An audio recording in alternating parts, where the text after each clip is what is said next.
everything's perfectly all right now. We're fine. We're all fine here now. Thank you. How are you? Everything is fine here on Detention Block AA23, a Star Wars podcast. I'm Mike, joined by Dustin, here to talk Star Wars, specifically here to talk Andor. Season 2 is finally here, and man, we've been so excited for it, and I'm glad it's finally here, and we get to talk about it now. Just to get the business elements out of the way really quick. So if you're listening to us right now, hit that subscribe button, like this video, comment, rate, review, all the above. We greatly appreciate it. Any little thing you can do helps us get our podcast, YouTube channel name out there amongst all the other Star Wars channels. And as a reminder, once we hit 200 subs, we will have a prize giveaway. Make sure your name is public so that when you subscribe, I can see who you are and enter your name into the drawing. And we'll have it at 200 subs, and then we'll do another one at 500 subs, and we'll continue to give shit away as you join our channel. So and our chat is up and running, so give us your opinions and insight, and we will bring you in a part of the show just as much as we are. So how you doing, Doug? We're talking about a really cool prize. Yeah, like it ain't some Funko Pop, okay? Good shit. We want to give away good shit. We've recently decided that. Is that going to be at our 500 one or at a 200 one? We won't say it yet, but we know what we're talking about. Great question. We have to get to 200 first. Yes. But yeah, I have to say, when you put care and love and you understand the source material, you get what we watched tonight. However, oh man. However, when you have kids, you do not get to watch all of the things you want to watch. And Mudge and I found that out tonight because I have to get up like really early because my wife has to work. So someone's got to take the kids. I am more than halfway tempted to just stay up and watch the other 2 episodes because we only got to watch one. So spoiler alert for us. Like, yeah. I'm at least watching the next episode for sure. Yeah. Holy shit. So first and foremost, I think the hype train for Andor started like about a month ago. Yeah, a month or 2. Yeah, for sure. Finally should kick up the marketing. Yep. Like once that first trailer hit, then it started like really getting going. And then now, like last week, about I don't know, maybe 5 days ago, they lifted the review embargo. And it's just like glowing review after glowing review after glowing review. And dude, that first episode, I had like half a chub the entire time. Well, and they showed the first episode at Star Wars Celebration.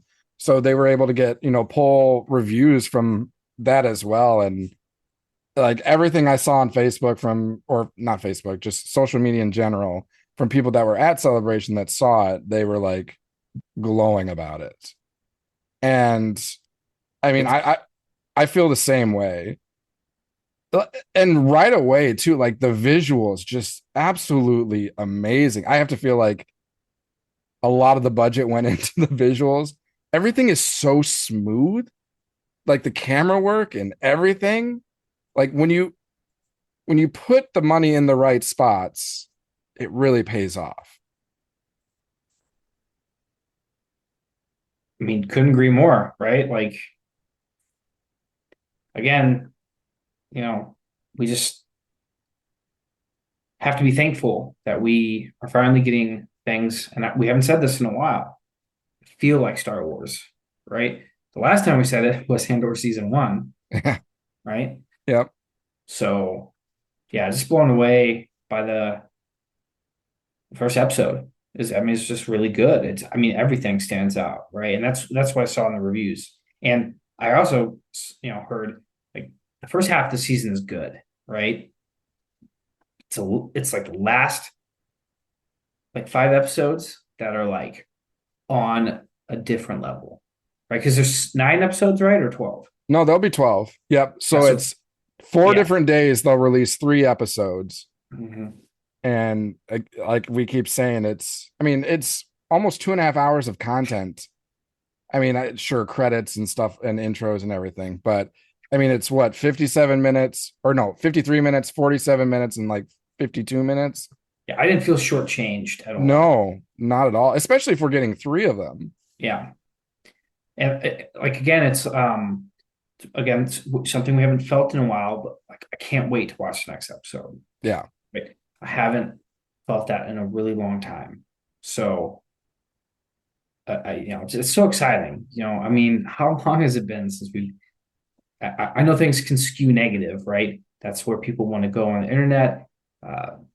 There's kind of a famous saying within like the news cycle: if it bleeds, it leads. That concept has played out in social media, where the negativity is really what gets pushed up. As far as if you make a video and you're bashing something, you're going to get more views than if you're praising something. So we should probably start talking shit on Andor if we want to start getting like really stir up the controversy pot.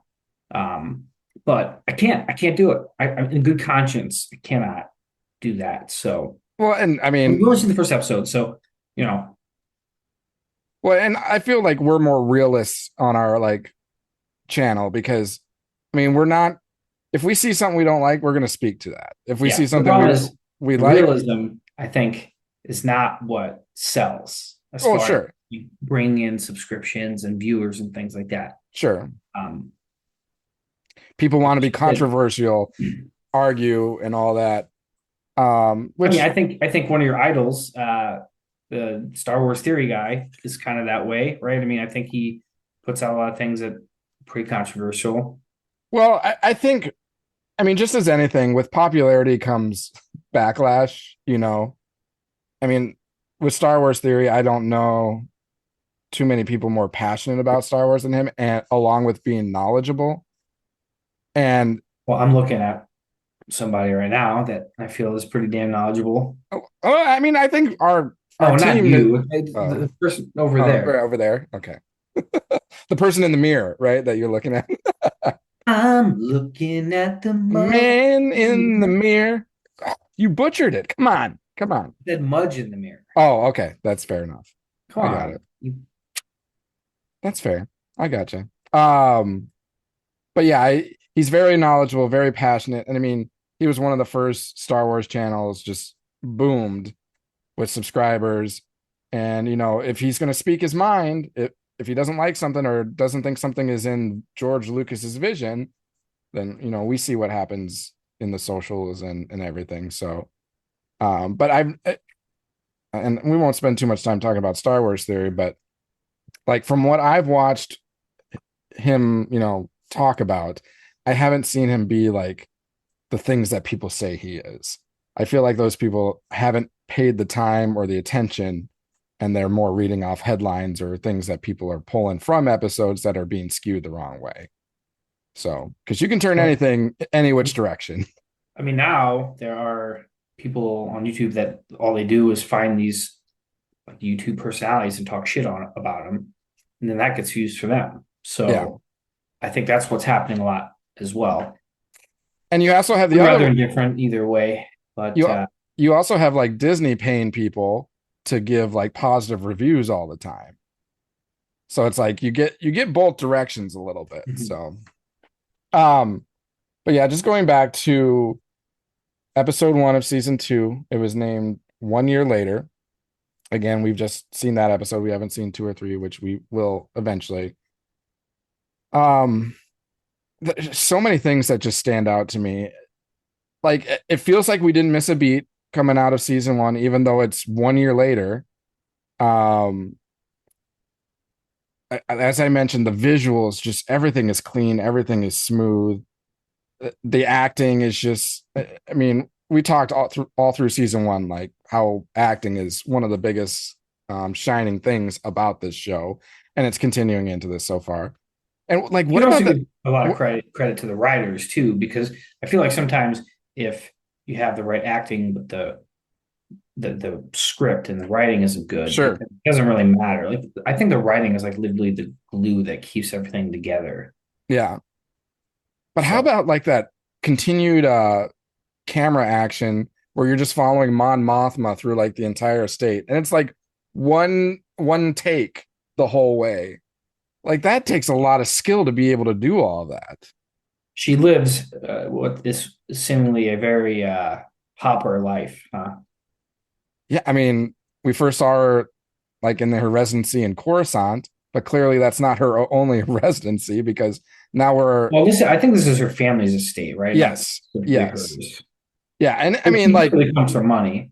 this is her home world, like her hometown. She's in Coruscant because she's, a Senator. senator, Yeah. and so she has her living quarters theirs, and she's spending so much time there. So, but oh my God, that mansion was freaking huge and super nice.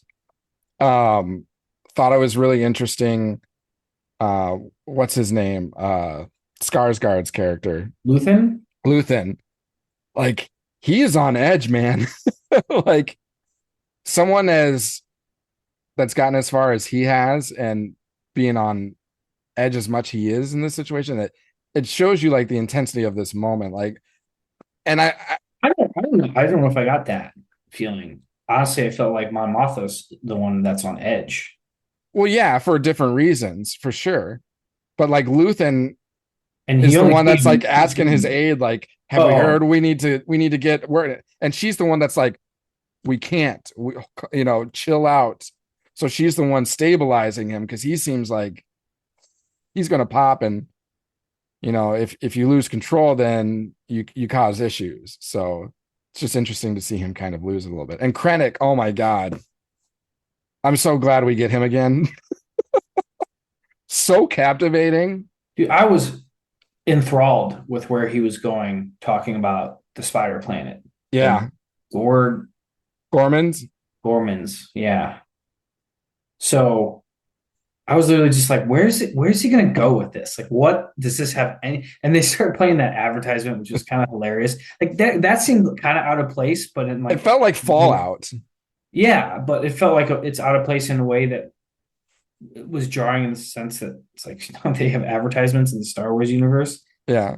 Um, I at first couldn't figure out if I liked it or hated it. That Andor was a bumbling moron trying to get that fighter out. I'm like, you've been Yeah. planning for a long time and you didn't know how to drive the thing. You didn't learn how to drive the thing before you steal it. He didn't even know there was a seat, and it just like eventually pops up. He's like, Yeah, oh he gets in there, he's shit. like, what the hell? Where am I gonna sit? And then, he pulls the Independence Day where he Oh drives yeah. Yeah. backwards. Some idiot. Oops. What do you mean oops? What do you mean, oops? Yeah. Some idiot. That would have been a cool homage. At first I was like, oh, this is like, why would the guy that's supposed to be taking on this like really important mission not know how to drive the ship? But then it's kind of, then you get it to the planet he's on now, where the rebels are, or whatever you want to call them, the battalion, Yeah. Brigade. are also bumbling idiots fighting amongst each other. Like they're yelling at each other in the forest. So And what they're supposed to be like food deprived. It's only been 2 days, and they seem like they're in all out survival mode. you'd be hungry after 2 days. Well, true. No, I got reserves. I'll be okay. Maybe day 3. Um, yeah, the only thing that made me like question a little bit is like that facility just didn't seem all too secure. How easily he was able to get out, and they just send like 5 or 6 stormtroopers and 2 TIE fighters, and that was it. Yeah. He got it out a little too easy there, especially to your point, like how much he was bumbling and fumbling around.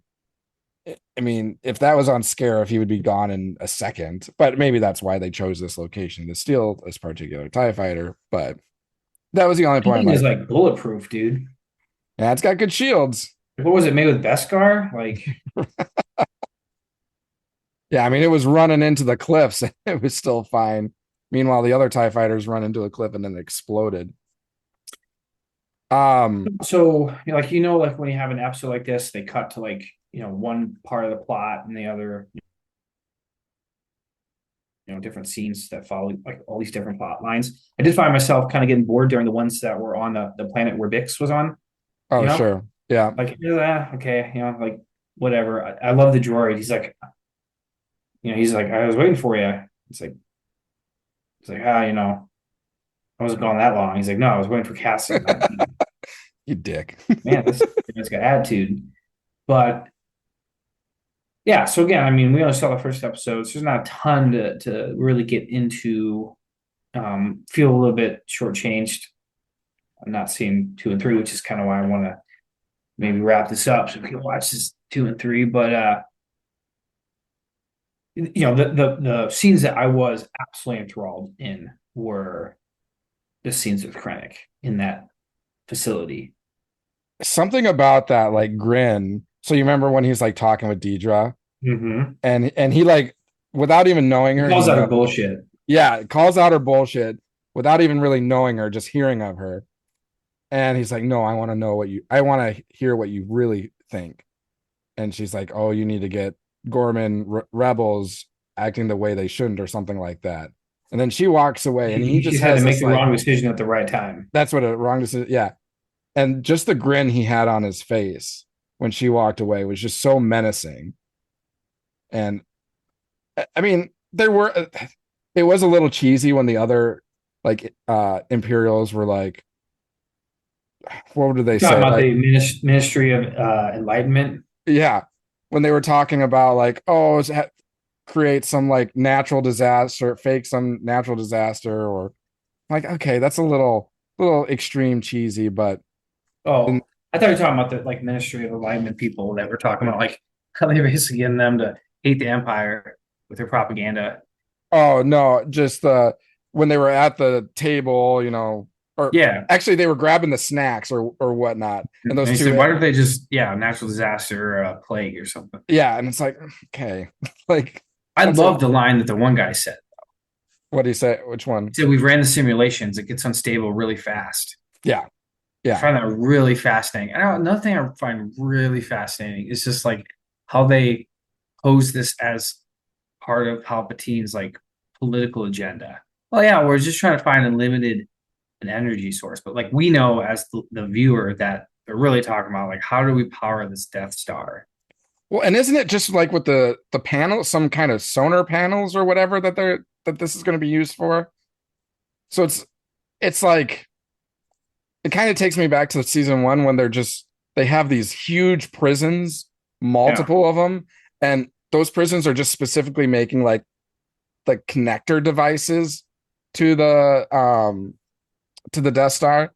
So it's like these huge processes or huge I don't know, resource, even more of a sense of scale. Yeah, that's exactly what I'm getting at.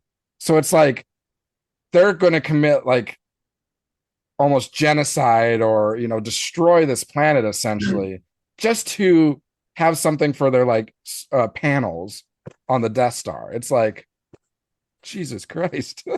Yeah, well, this isn't for panels. This is for he's trying to figure out a way to power the Death Star, which again, I love that they're getting into that a little bit, right? Getting into like how the sausage was made, because I mean, sometimes that can get kind of boring, but with something as massive as the Death Star, it's really cool.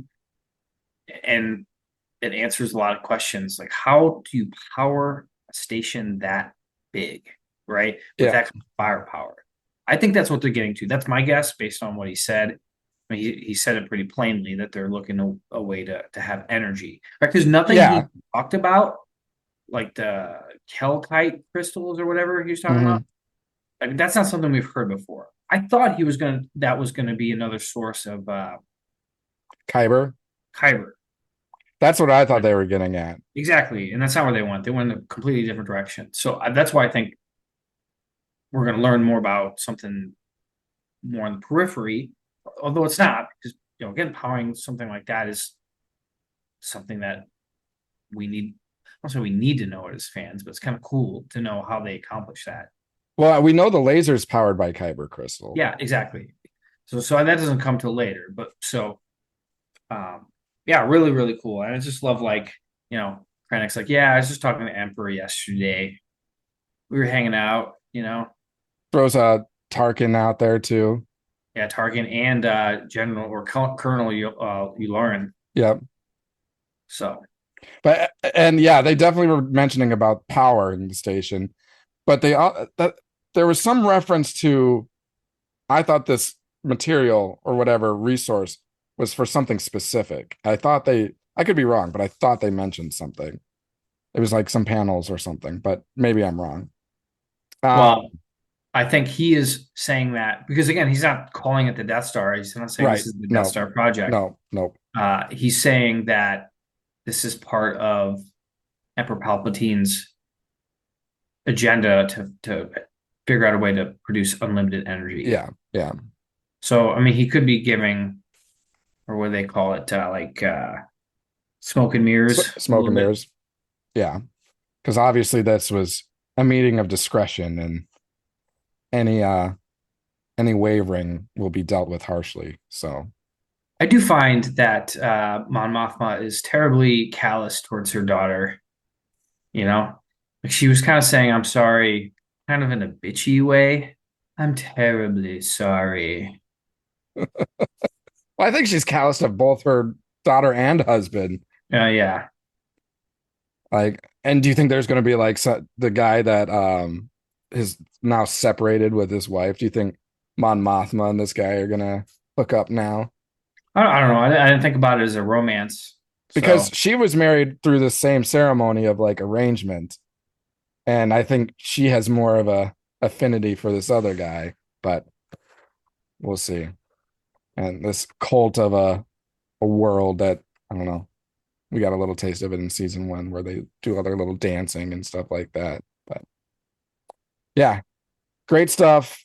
Really looking forward to, well, first of all, these next 2 episodes that we can watch, at least hopefully one tonight, and then the rest of the season. And yeah, we'll just have 3 more days of it, have 3 more episodes, and we'll have a lot to talk about. And I feel like they're releasing it this way on purpose so they can't get like review bombed when they're done with it. But it's like bad timing because you're choosing a product that's going to be really good that yeah, you could have spread out the love a lot longer. And I think they did it more in defense than anything. So I'm impatient, so I prefer it this way I anyway. I'm liking it because it's like I keep saying it's like a full movie each week. So I'm good with that. Anything else you want to speak to with this episode or I want to sign off so we can go watch the other ones. dang, hell yeah. That's what I'm gonna at least watch the next. Are you gonna try and watch both of them? I had ideas of grandeur at the beginning of this podcast, but I feel like my battery is draining. You can watch it while we're driving to your house tomorrow and everything. Right. Good. All right. Well, we will wrap it up.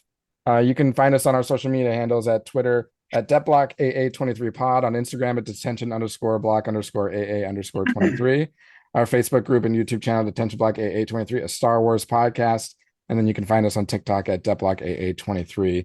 Again, if you're listening to us, hit that subscribe button, like, download, rate, review, all the above. We greatly appreciate it. And there will be that prize giveaway at 200 and then maybe 400 and 500. 500 is a big milestone, so I definitely I would want to say get some. 500. I would say 500 for sure, and that's when we'll give the big one away. 200 and 500 will give the big one away. It's over $100, let me tell you that. So it'll be well worth you just clicking that subscribe button.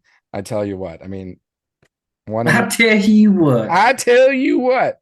If you have a 1 in 500 chance of winning something like that for free, I would do it. So, all right. Well, have a great rest of your day. Have a great rest of your week. And the 2 of us, we're going to go watch some more Andor. So we look forward to talking to you guys next week where we will talk more Andor once again. So till then, have a great day. And as always, may the Force be with you. Thank God, Andor. We love you so much. Thanks for being back. We missed you. Being good. Yes. All right. See ya. Thanks for calling. This is Han Solo, and I'm going to be keeping you company for the next few hours right here on the Midnight Shift. Something's down.